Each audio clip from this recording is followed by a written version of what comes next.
All right, morning guys. My name's Ashwath. I'm a product manager for the ClearPass product line. And as Ozer introduced me earlier, I came on board to Aruba about 2 years ago with a company that Aruba acquired called Vendor Systems. And this formed the basis for some of the access policy and access security products that Aruba offers today with ClearPass.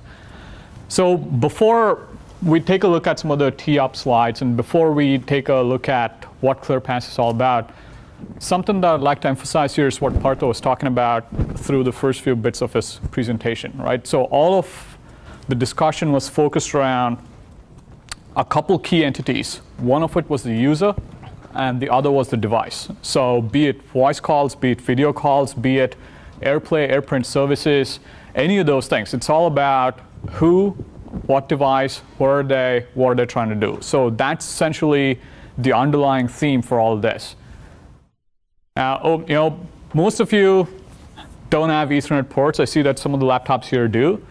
Well, let's face it, wired networks are not going away for access. VPN's not going away for access. That's going to continue to stick around. So whatever access control decisions need to be maintained, whatever access control decisions need to be made, will need to work across all three layers. It needs to work on wired, needs to work on wireless, needs to work on VPN.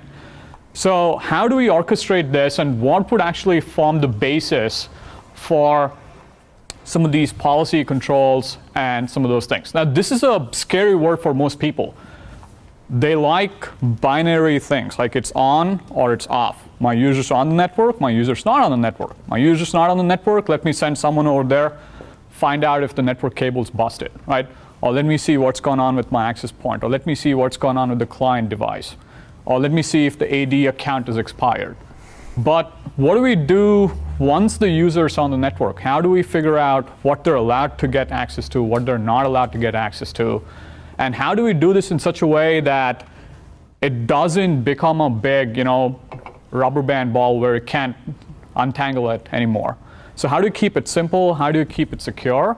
And how do you make sure that you're passing your compliance checks and your audit requirements and, be it the SOX requirements or HIPAA or PCI or any of those things? Make sure that you don't have random things floating around in the network. So with that, there's a couple elements in here that ClearPass fundamentally tracks, and this is purely at the software layer. As Ozer said, I'm not a Wi-Fi guy.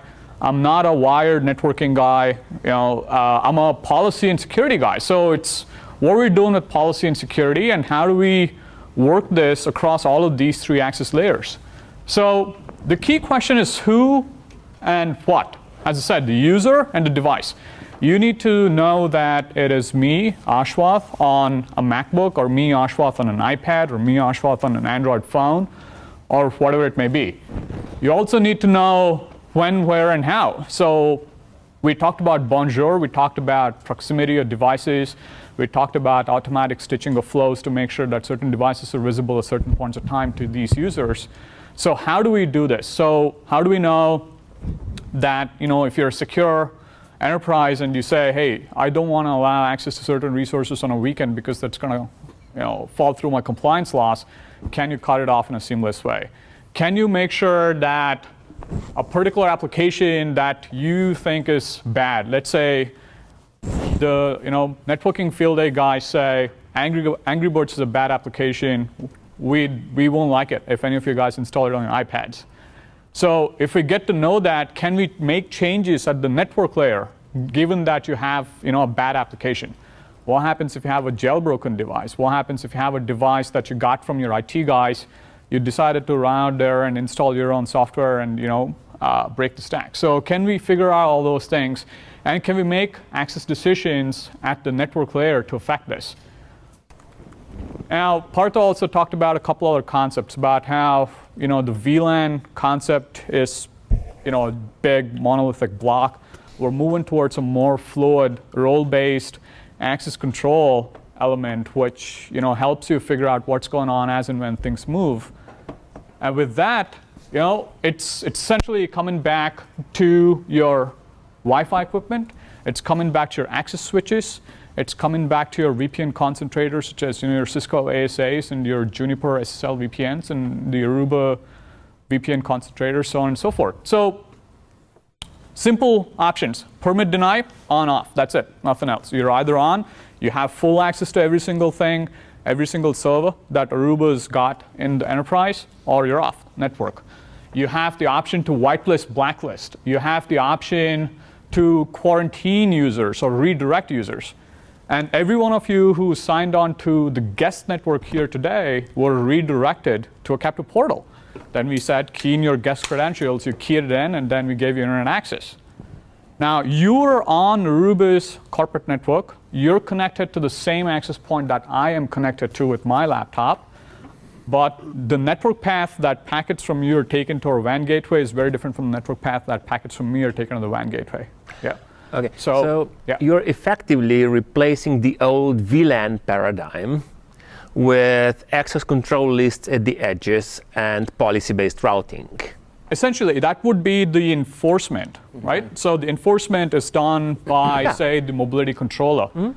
But something needs to tell the controller what to do. Something needs to tell the controller. That's the other part. I'm trying to understand the flowing bits part. Yeah. So the part that tells the controller, place this person in a guest role, which might put you on a guest VLAN, but it could put you on a regular old VLAN and impose ACLs, as you just said.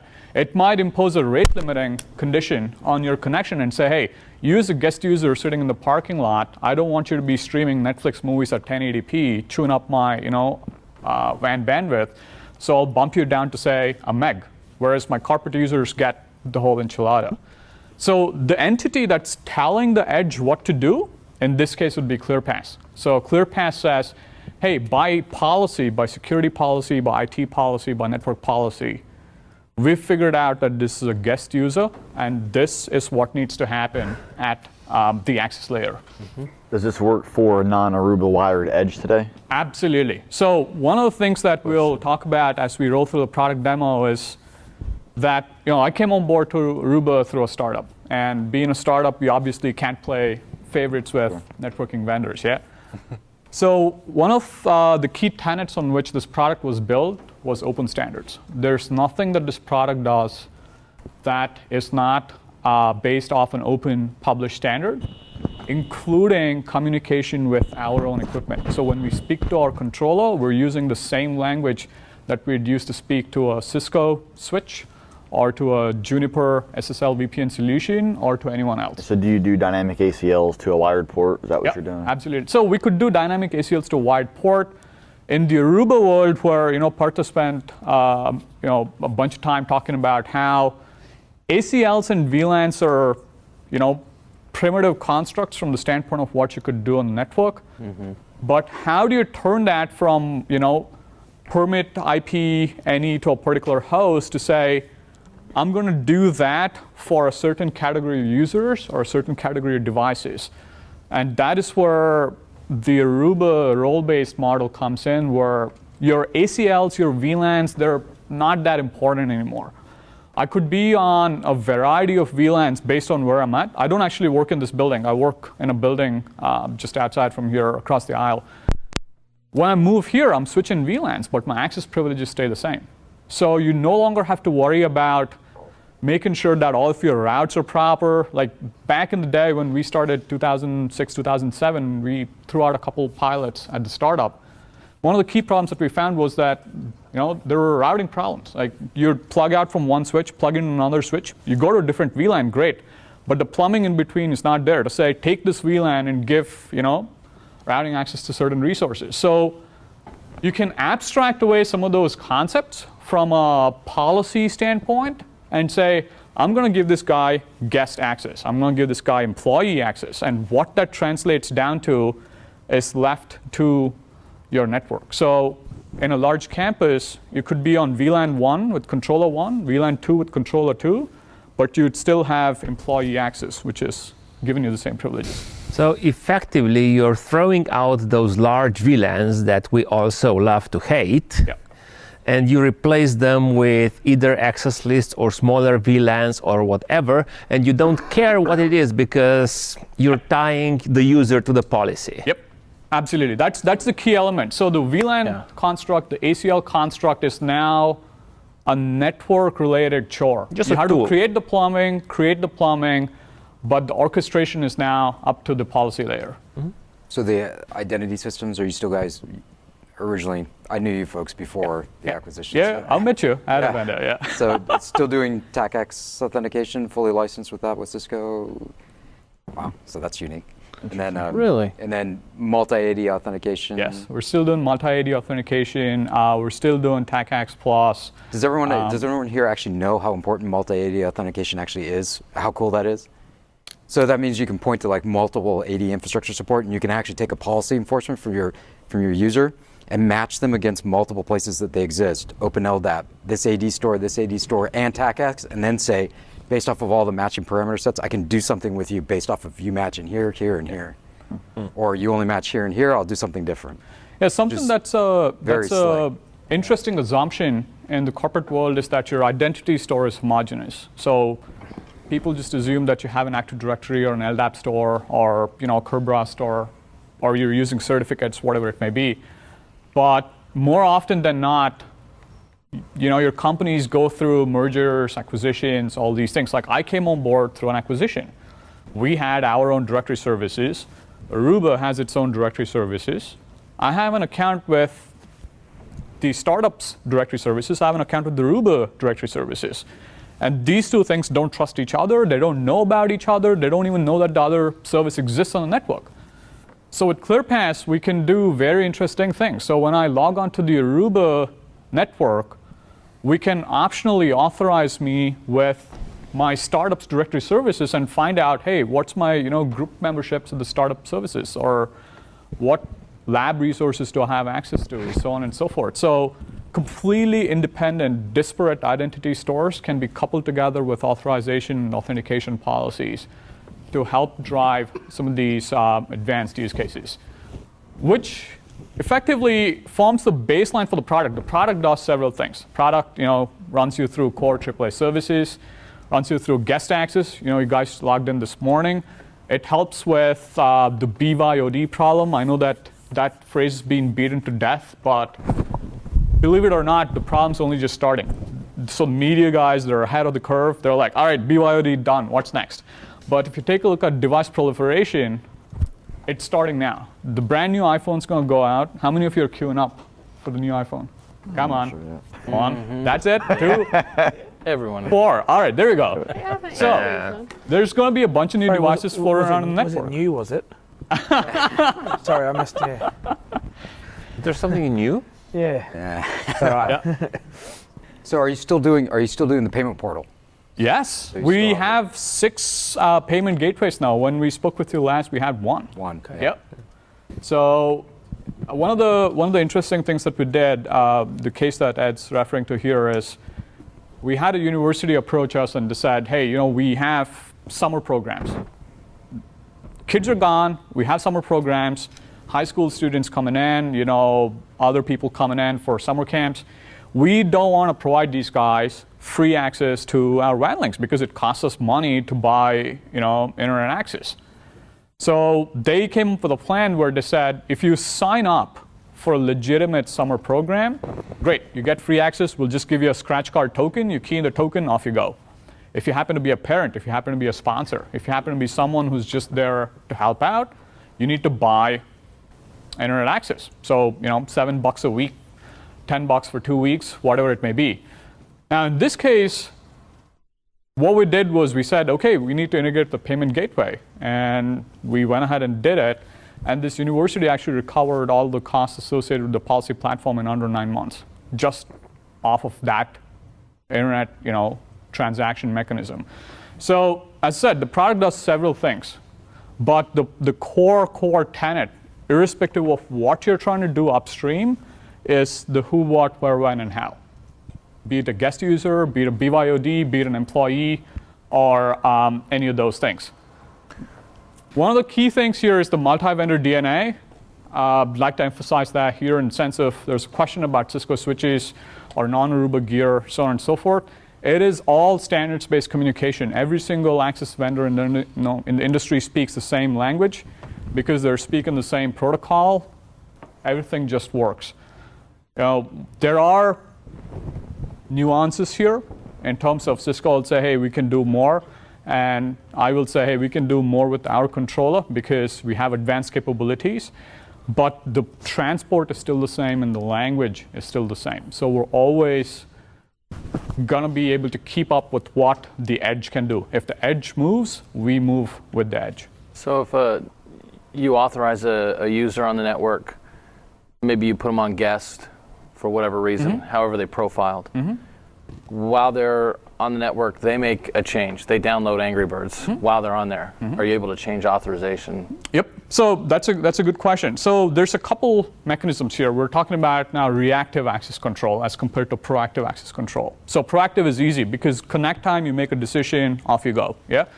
Reactive access control gets to be a little interesting. Now, those of you, been around this area like 2002, 2003 plus, remember the NAC mess, yeah? How many of you remember the NAC mess with the blaster? Oh, everybody, excellent. So NAC, interestingly, is back. People are talking about NAC again, but people are not talking about NAC in the worm context, in the virus context, but people are talking about NAC from a compliance standpoint is, I have a fleet of IT assets.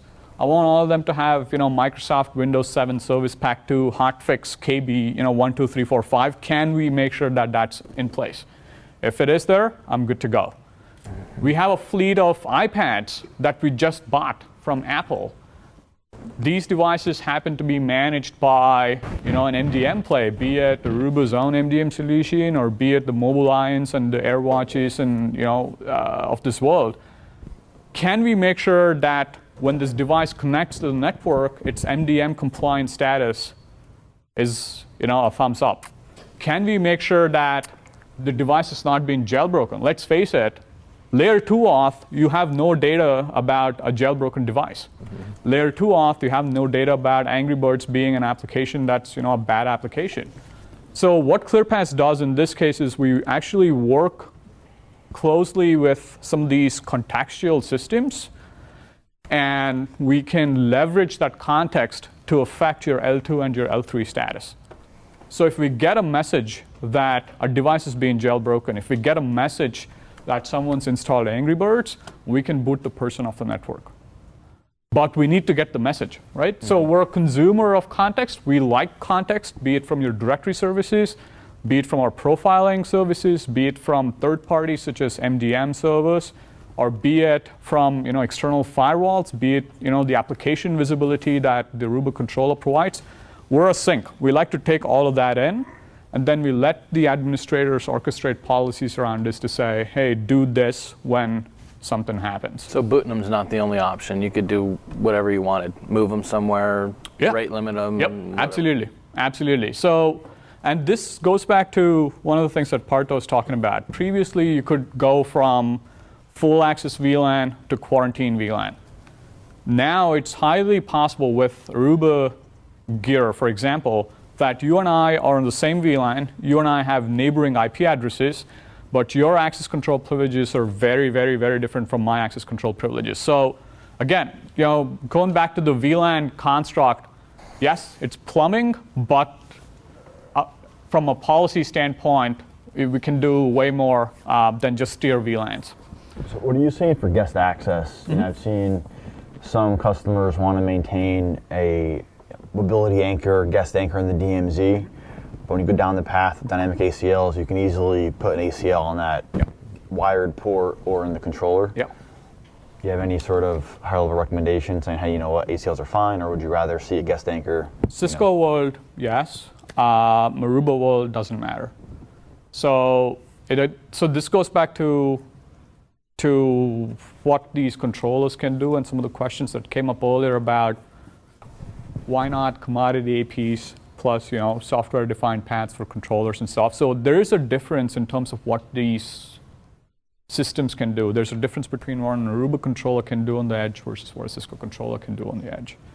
So these capabilities, coupled with systems like this, will also affect your deployment options. It will affect topology. It will change a few things around. So from what we see with our customers, it's a blend of both. People still like the DMZ idea because it's completely firewalled off. There's nothing that's coming back in, and it's the easiest way. Let's face it, because you throw a controller out in DMZ, call it a day, right? But guests are no longer just guests. Guests could be long-term guests. Guests could be contractors who you don't want to key into your directory services. Guests could be people who need access to certain systems. Let's say we have someone visiting us from our HRIS vendor. That would be a guest, but they need access to Aruba's HRIS system because they're here to help us with it. So now I have to poke a hole for that user, for that session, back into my data center. Things get a little wonky. Tomorrow, got to poke another hole. A week from now, all right, now I need to keep this exclusive ACL, permit ACL open for 6 months because I have this brand new contractor that my CEO just hired. So from that aspect, it's much simpler to centralize and deal with it centrally and make sure that with role-based access concepts that you're sending packets the right way. But DMZ is still the easiest option. I mean, the fundamental problem we have is that you've got rich NAC on the wireless network and horrid distributed firmware-driven NAC on the wired network. Yeah. I mean, so it's two complete opposite Right. spectrums because the constructs of the wired network don't lend itself. I mean, they've got all the flexibility in the world, whereas the wired has none. How are you making the change on the wired switch? Is it via radius, change of authorization? Yeah. So a couple things. But you're locked into firmware by the vendor. Yeah. So exactly, that's where I was going. So we love radius change of authorization, things like that, because it's the simplest, easiest thing to do, and it's the standard way to do it. If you support the 3576, 5176 RFCs, hey, 2 thumbs up, do whatever you want to do. Now, obviously, we're not going to run into switches that support this all the time. You'll run into switches from 1999, which can only do one thing, and it's can't help it, right? So in those conditions, we do have certain exceptions that we can make.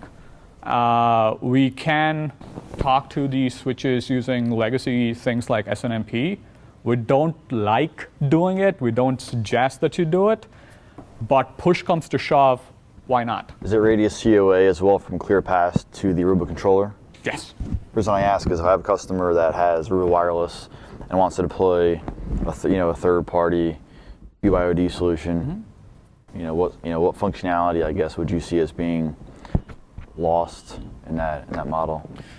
So I think the question should really be not what functionality is lost from a protocol perspective, but what can't you do from a policy perspective. Sure.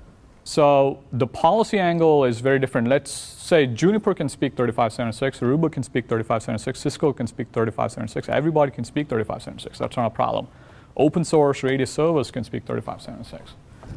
However, the notion's always how do you plumb it together in terms of policy, and what do you do when things go wrong? Because things will inevitably go wrong. If you're talking a free radius server, for example, let's say Microsoft's IS or NPS or free radius or one of those things. Your best shot at troubleshooting something is to grep through logs or look at the Windows event viewer and go next, trying to stare at things and find out what's going on. Well, I'm really saying third-party Cisco, right? Just to kind of come out and say it. But customer wants to deploy Aruba Wireless, they already have it, and then BYOD through Cisco. Mm-hmm. Would that be a nightmare for integration or? No. Integration, not really. Because, again, standards are standards, right? So the plumbing in terms of the transports and the protocols will work. The question really would be, as I said, what do you want to do with BYOD policy? If it's as simple as on-off, it might be simple. If you want to do something a little more advanced, what happens if you want to bring, a Macintosh on the network? You want to BYOD onboard a Macintosh Well, on the again, network. we're trusting that other platform. Yeah. Let's say they were already doing a wired BYOD, Yeah. and then wireless is phased 2, right? Yep. But I just wasn't sure if you were using the radius. Yeah, we are. authorization. There's no special sauce anywhere, man. It's all, we don't like special sauce because we obviously want to work with, as many access layer vendors as possible. So, yeah. So to summarize, if you have a switch that works as expected, you just use that. Otherwise, you have sort of plug-in modules for old stuff. Pretty much, yeah, pretty much. Now, if a policy says do A, B, C, and D, and the switch can only do A and B, what do you do? We send A, B, C, and D, and the access layer is going to drop C and D. And you go like, Do you have a compatibility matrix? Yeah, well, we don't have a compatibility matrix published, but to our field and such, it's generally available. And we make some recommendations. We say, hey, if you're deploying, say, this access policy solution hypothetically into a Cisco Edge, we say for your own purposes, you might want to make sure that the switch OS is at this layer. Yeah. So on and so forth. We do make those recommendations. And it's done for two purposes. One is the business of, features themselves, right? Say, for example, support for 3576. The other one is actually firmware stability. So when we started, selling at the startup, one of our key target areas was Cisco wired accounts. I would find that the switch would just not behave with plain vanilla Down1X. Forget about 3576, right?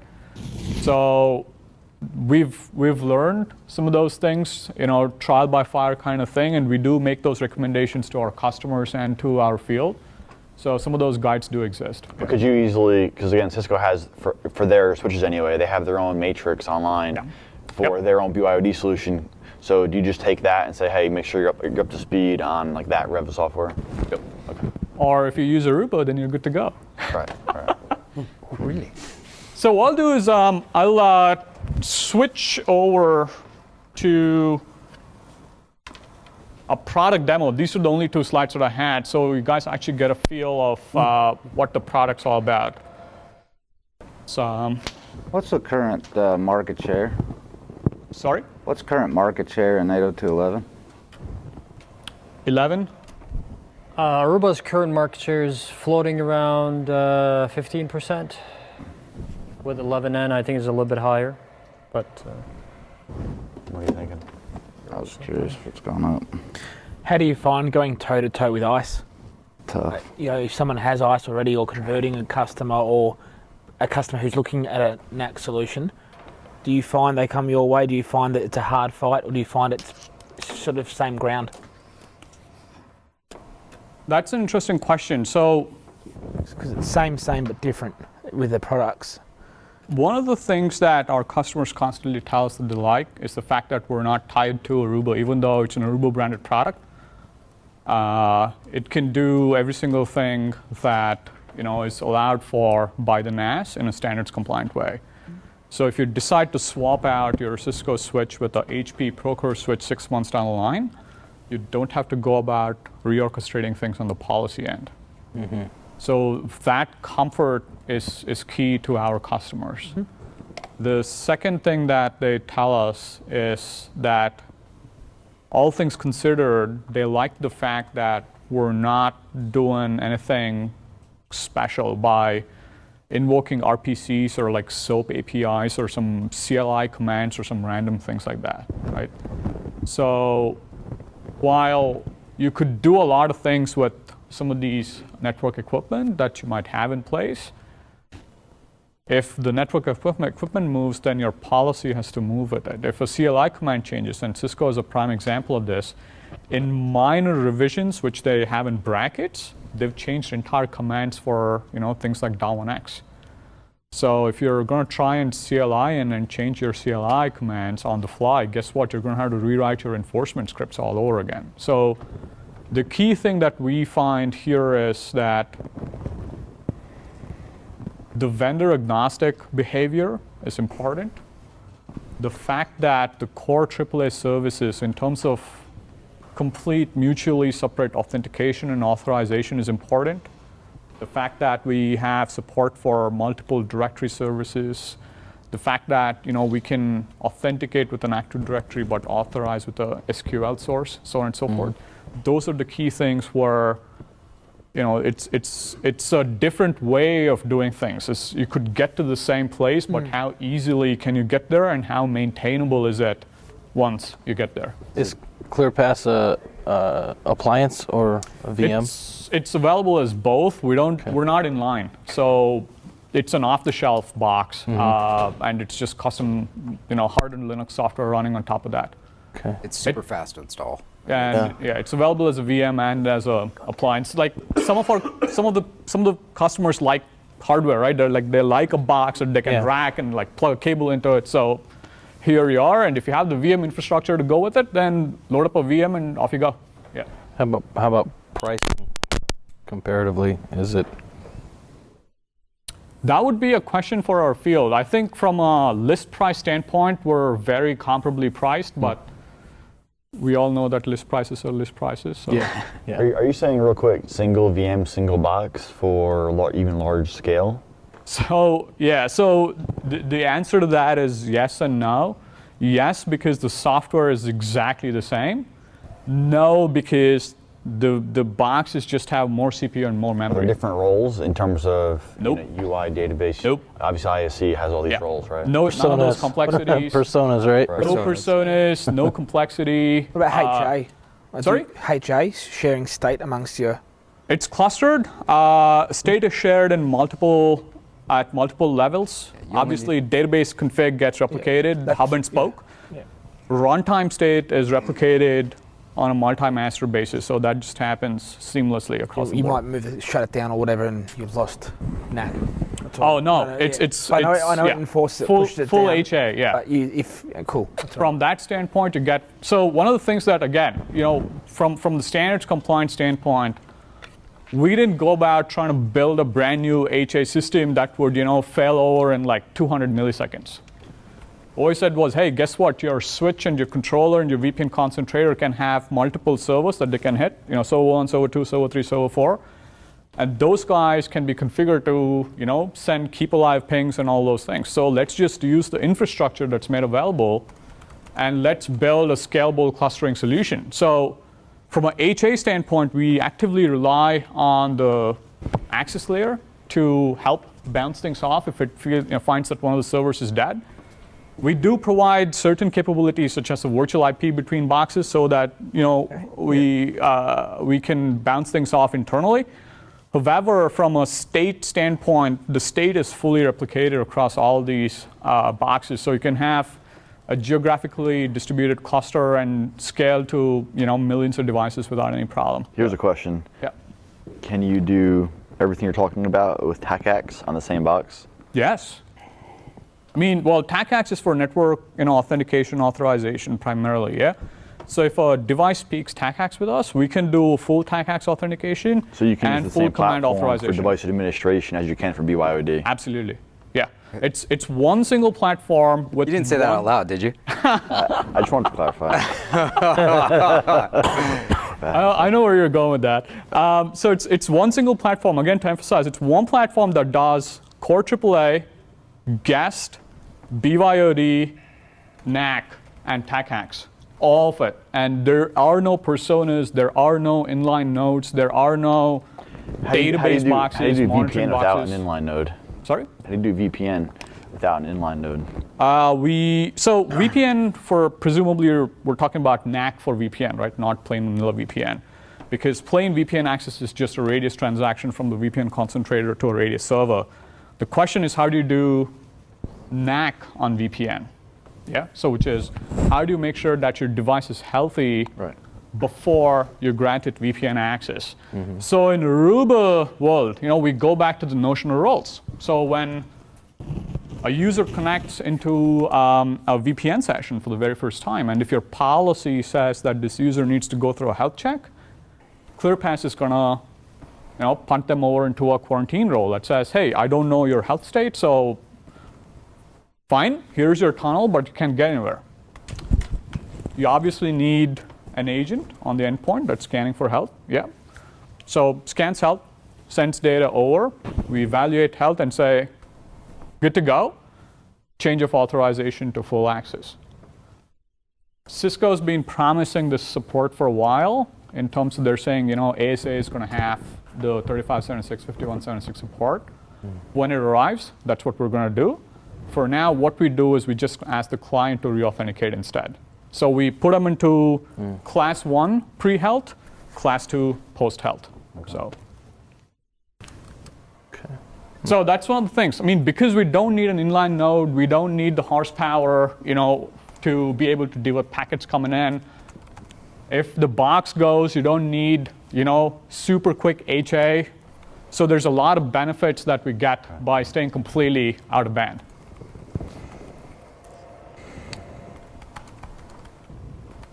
So I guess this is the part where I stay tethered to my laptop. So give me a second.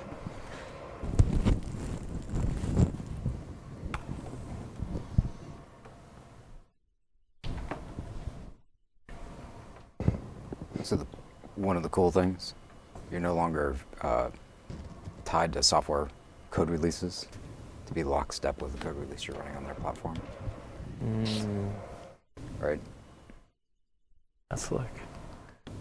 That's slick.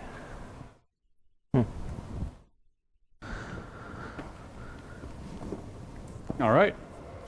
How about longer term direction? Do you see yourselves supporting less third-party gear as time goes on? Sorry? Do you see yourself supporting less third-party gear as time goes on?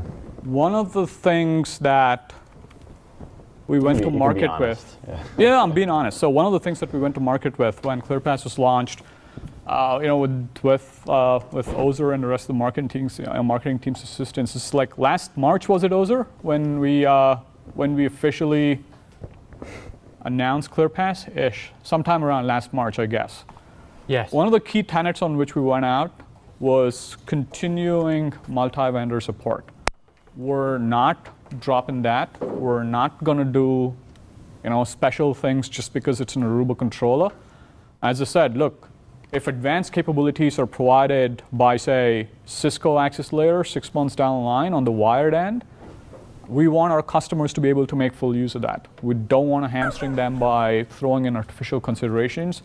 We will not be locking ourselves into specific vendors. So it is going to continue to stay multi-vendor, and we're developing along that front. And the same thing applies, for certain ancillary things. Next-gen firewalls are very popular now, yeah? I mean, your Cisco ASA, sure. Standard fare, ACL, L3, done. Palo Alto, Checkpoint, some of these guys with L4, L7 visibility, applications, flows, who's on Facebook, who's on YouTube, et cetera, et cetera, et cetera, et cetera. We're talking to some of these devices. We've announced an active integration with Palo Alto systems, for example, where if you take a look at an L4, L7 firewall, the input data point for that is your IP address and your port, right? It sees packets coming off of a device with an IP address on a specific port. It isn't necessary that they know who the user is behind the IP address. It isn't necessary that they know what the device is that's behind this IP address. And ClearPass being the central arbitrator for some of these who, what, where, when things, we can actually signal the Palo Alto firewall and go, hey, it's Ashwath with a MacBook who's sitting behind this IP address, for example. So when you're building your policies on your L4, L7 firewall, you're not building policies on source IP, destination IP, but you're building policies, again, on users and groups. You're building policies for Android devices. You're building policies for employees. You're building policies for iPads, so on and so forth. Whether the iPad has an IP address X or Y or Z is now completely irrelevant because you're classifying it based off of metadata as compared to your IP address and your ports. Did you guys ever get IFMAP integration? We did with the controller, but it's in an interesting area. We have an IFMAP channel open between the Aruba controller and ClearPass, but what is being sent along the IFMAP channel right now is device fingerprint information. Okay. So hypothetically, let's say you were to connect to an open network, which ClearPass has got nothing to do with because it's an open network. We'll still know about your MAC address. We'll still know your fingerprint data. So from the standpoint of visibility, ClearPass still gets all the data around your device, even though we never saw you. So you can still integrate it, and if you use Infoblox's IFMAP engine set, you can actually poll to get the information out of your We have system. the framework to do that, which is baked into the product, but we haven't gotten about integration testing and solution testing, if you see what I'm saying. So from that standpoint, yes, we did actually build it, bake it into the product. One of the first consumers or the integration points for us was the Aruba controller for the fingerprint exchange. That's cool. But we will be moving further on that with, we know who the IFMAP players are, so. Right. So one of the things that we talked about was policy, right? Good question, actually. Yes. If you define a policy for user group can't communicate with iPads, and it's a wired user, you have to translate it into an ACL with IPs eventually, right? Yes. To send it. And if a new iPad comes onto the network after, do you update all those DACLs, or is it just? It's done on the fly, right? So that's where some of the automatic stitching that Partha was talking about kicks in, because the decisions on the access layer in terms of turning on, turning off access is no longer being made, as I said, with IP addresses, but it's being made using meta information. Say, for example, that it's an iPad. And Bonjour is a stereotypical example. So I have the reflector application on my MacBook, which will allow me to mirror, an iPad to my MacBook, yeah? And I don't want, so if I'm here doing that, I don't want someone who's, in the cubicle next to me mirroring something here just because, my MacBook's available.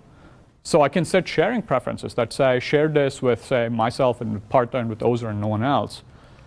But it's 3 names, it's not 3 IP addresses. So when Ozer connects into the network with an iPad, because it's Ozer and because I want to share this device with him, the stitch-in happens automatically. If he connects with a Windows PC, we don't care anymore. Right, but I guess my question is, at some point, at least with a wired switch today, the ACL has to have an IP address as a source and a dest. Yep. So if a new IP comes onto the network, are you automatically updating all the DACLs across the wired switches? So in the Aruba switch carries the same notion of the role. So whatever you heard on the controller applies to the switch as well in terms of us being able to react to data rather than the IP address. But say in the Cisco world, you would have to, you'd have to either go update the static ACL on the switch, or you're going to have to update the dynamic, ACL here to go and say do this. So I guess there's a slight change. The ACL could be out of sync. Which is why we don't like that idea. So that's the reason that we actively say that, so the notion of roles, the notion of devices, the notion of users is a better way of thinking about things than it's, the ThinkPad with IP address X versus IP address Y. Because, as I said, if a brand new device arrives, gets a brand new IP that's not in my ACL list, guess what? I'm stuffed. Whereas if you're going with roles, if you're going with devices, I know that it's JSON, I know that it's a ThinkPad, so I'm good to go. So the access layer can mend itself to. But I'm saying that's only if you're using an Aruba wired switch. Yeah, no, true. I mean, as I said, so with ClearPass, one of the things that we actively tell our customers is that it's always about what the access layer can do. It's not about what ClearPass can do. ClearPass reacts to what the access layer can do. But why not just refresh the ACL on that third-party switch? So, but someone needs to key in the brand new information, right? So that's still a manual step, if you see what I'm saying. No, I'm saying if you're using ClearPass, the policy is defined. Yep. iPads on the network or a new wired user, you have their IP address because they're in that group. So I guess the solution, ClearPass, could have the capability to update all the ACLs with that new /32 IP that's in that group. Yeah, no, that we can do. But again, we go back to the NAS. If you're already plugged in, the NAS is not going to reapply the ACL because the NAS is keeping ACL state, right? So it says version 1, JSON's connected. Version 2, Ashwat connected. I'm going to apply version 2 to Ashwat, but I'm not going to refresh JSON's connection. So that's how the NAS reacts. If the NAS was to force the change down, you're good. So again, this is the reason I said, so from the standpoint of ClearPass, we're always reacting to what the NAS can do. So in this case, the NAS can enforce the brand new permissions on brand new connections. Existing connections hang on to what they have till they re-authenticate, which could be a disconnect, reconnect, a radius timeout. And I would imagine it's the same for other solutions, but I haven't thought about it until now in terms of having the latest state actually. Yeah. So this is actually one of the reasons that dynamic ACLs or downloadable ACLs works really well in a POC or small scale environments, but once you scale out, it becomes very problematic because you might have multiple versions of the same ACL being maintained on your access layer. How are you going to debug this? Because two people connected to two neighboring ports, one of them has ACL1, one of them has ACL2. Right. They're both named the same, but they have very different rule sets in them. So again, going back to that, yes, we can push it down to the NAS, but the NAS is not going to push it down to the clients. They're already connected. So practically, there are some considerations here in terms of what you might want to do. Hey, you could say, I'm going to disconnect everybody on the NAS so that the brand new rule gets applied to everybody. But guess what? If you have a phone plugged into the port, the phone goes. Or if you're doing something advanced like multiple authentications on the same port, yeah, you could theoretically take every single data connection down, leave the voice connections out, but now this is a management nightmare, right? So, but you're saying right now the only way to have true up-to-date policy is with an Aruba wired switch?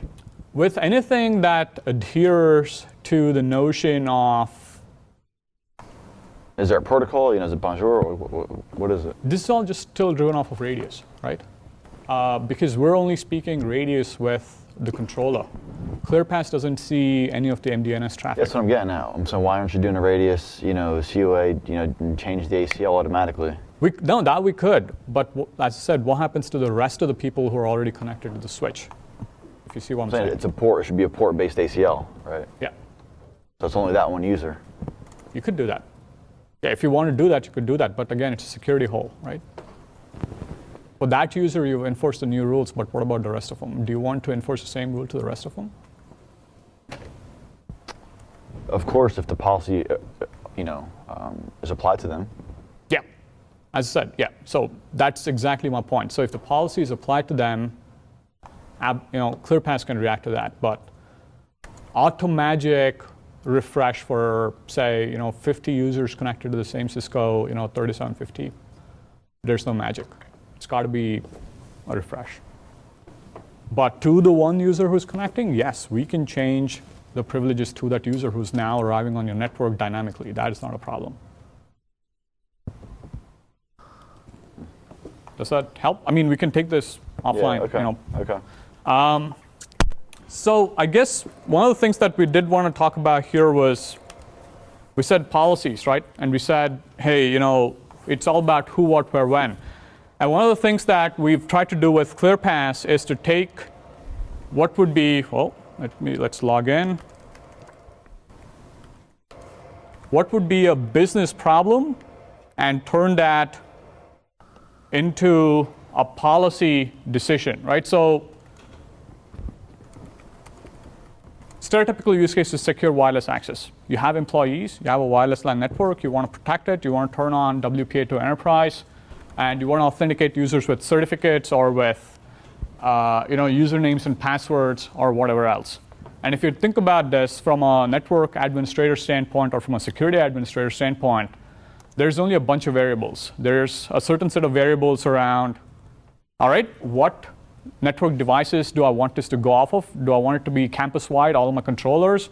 Do I want it to be one specific switch? Do I want it to be a specific VPN concentrator, so on and so forth? You have a variable around your identity store. If you're using, say, an Active Directory, for example, do you want to use directory services 1 or 2 or 3 or 4? If you have multiple, or if you have only one directory services, then everybody is in there, and that's that. And the third key variable from a business standpoint is who gets access to what. So is my access level in the network at Aruba the same as our CEO's? Should I, as a product manager, have access to, say, forward-looking financial statements from Aruba? Should I have access to our sales ops servers? Would I love to have access? Yes. Do I have access? No. So there's going to be a few buckets of access here, right? You want to have permit deny rules or graduated access control rules based on what would stereotypically be group memberships. That's where most people start. Say, hey, if group membership says executive management, give access to this. If group membership says finance and operations, give access to this. If it says engineering, give access to code databases, so on and so forth. So that would be your business problem in terms of, all right, I want to secure my network. I want to have, say, 2, 3 categories of access, and this is what I want to do with it. So if you were to take a look at how you would translate that down, let's say we're creating a policy for the networking field day. We're going to pick, say, Aruba's corporate Active Directory. Now, this is obviously created on the system, but all we'll need is the name of your DC. Could be arubanetworks.com, or it could be your FQDN, HQDCO under arubanetworks.com, or whatever it happens to be. You obviously need some sort of privileges to be able to read from these directory services, and we generally recommend a service account with read-only permissions. We never write to any of these stores. We only read. So as long as you can read and you can get to the containers that you need to get to, you're good to go. So give us the user ID, give us the password, and that's about it with your directory services setup. The same process will also help you, join Active Directory domains, so on and so forth, if there's a need to do that. You'd also need to say, hey, where exactly do I want to have this access enforced? Do I want it, as I said, network-wide for everybody? Do I want it, on a specific switch, on a specific controller, so on and so forth? If it's network-wide, you say, I'm not going to bother with this. I'm just going to have a blanket, access layer configured. If you want it to be a specific controller, then you can go ahead and pick that. So let's say we go ahead and pick a wireless LAN controller. And as you can see, there's options for like change of authorization, et cetera, et cetera. And finally, the last bit is your differentiated or graduated access that says, who gets what. And in this case, we could say, hey, if my department is engineering, then I want to grant an Aruba role engineering. Now, what's the notion of the Aruba role? That's the key differentiator here. The notion of an Aruba role is a VLAN. It's a set of ACLs that are stateful. It's a potential bandwidth contract. It's a potential cross-toss contract. It is a potential temporal profile that could be set on it. And there's a couple other settings that go along with it. So all of these get amalgamated down to what we call a role. So you don't have to have, VLAN X, which is rate limited to a meg. As I said, you can have neighboring IP addresses on the same network segment, but with very, very, very different access privileges. So an Aruba role translates down into several things, which you could configure in ClearPass. That conforms to your downloadable policy model. Or you could have it pre-configured on your controller and just ask ClearPass to reference that by name and say, hey, go apply the engineering role. But we have no context on what the engineering role could be. And our customers take both approaches. Some of them like the centralized policy definition, keep everything here. Some of them like the older system where they get to define actual network elements at the controller and just have ClearPass send out policy names in terms of a reference. And I could say, hey, if this doesn't match engineering, just assign a default role guest. Send them to a guest VLAN, give them internet access, or guest role, give them internet access, and call it a day. And this is really all that is necessary to enable access control. And what ClearPass does then is, for the network geeks and for the security geeks and IT geeks out there, it takes those simple inputs and it translates it down to policy level decisions. So it actually says, hey, what do we do with radius, for example, in this case? What are we doing with authentication methods? Are we using TLS? Are we using MSCHAP v2? Are we using EAPFast? What are we doing? What are we doing with roles? And how are we deriving all of these things by taking a look at the Active Directory settings and context settings, so on and so forth. And finally, what is being sent back to your switch and to your controller in terms of the radius output attribute. So now we're getting the brass tacks. We're getting to the packets coming in, what's coming in the packet, packets going out, what's going out. So it translates it down to that layer, where now you can take this and fine-tune it to do several different things. You could say, hey, I want to change my radius input parameters. I want to change it from a user ID password authentication to a certificate-based authentication. I want to change it from open access 7 days a week to open access 5 days a week, Monday through Friday, 9 a.m. to 5 p.m., so on and so forth. And this is where your network guys would say, hey, I have all these settings that I can play with, and I can fine tune my policy to be what I need it to be. So I do realize that access control, policy decisions, etc. As I said before at the beginning, it's something that is building up primarily because of the proliferation of these wireless devices, iPads, Android phones, tablets, the fact that most of the devices here don't have Ethernet ports, so on and so forth. So it's all about, as I said, taking your access control decisions on any device, on any network, on any user, while consuming the maximum amount of context possible, be it in terms of security context, be it in terms of the device context, be it in terms of third-party systems context, such as patch management systems, your MDM vendors, or your stereotypical NAC elements like antivirus, firewall, etc., and turn that into an intelligent decision that is sent out to your access layer to say, enable this for this user.